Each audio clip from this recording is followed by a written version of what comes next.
March is National Women's History Month, so we decided to learn about some of the earliest women architects who helped pave the way. Louise Blanchard Bethune of Buffalo, New York was the first woman known to have worked professionally as an architect. She learned how to be an architect through an apprenticeship, which was common at the time. She worked on public schools, but her best-known design is the Hotel Lafayette in Buffalo.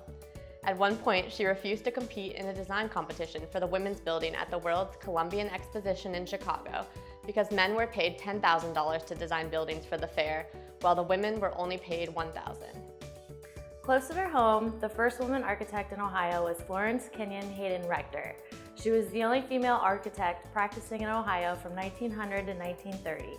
She attended Ohio State University for 2 years but didn't graduate. Later, she ended up teaching architecture at Ohio State. Florence worked with the university architect at the time, and he was so impressed by her that he recommended her to the Board of Trustees to design the first women's dorm on campus. That building was Oxley Hall, which is still there and still in use. A fun fact about Florence, she was partnered with a male architect, Wilbur T. Mills, who she became fed up with. So she locked him out of the office and submitted the final plans within a month. Beverly Lorraine Green was the first African-American woman to become a licensed architect in Chicago in 1942. In 1945, she accepted a scholarship to further her studies at Columbia University's Masters in Architecture program. After completing her degree, she took a job at a firm in Chicago where she designed a theater at the University of Arkansas and helped plan the arts complex at Sarah Lawrence College.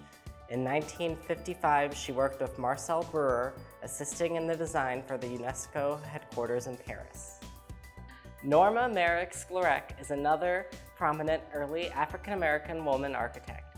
She was the designer of the U.S. Embassy in Tokyo and the City Hall in San Bernardino, California. Norma Merrick Sklarek was the only licensed Black female architect in California until 1980. Early women architects didn't have it easy. They struggled to find places willing to hire them, and they struggled to find recognition for their work. We hope that you have enjoyed spending some time with us and learning about some of them.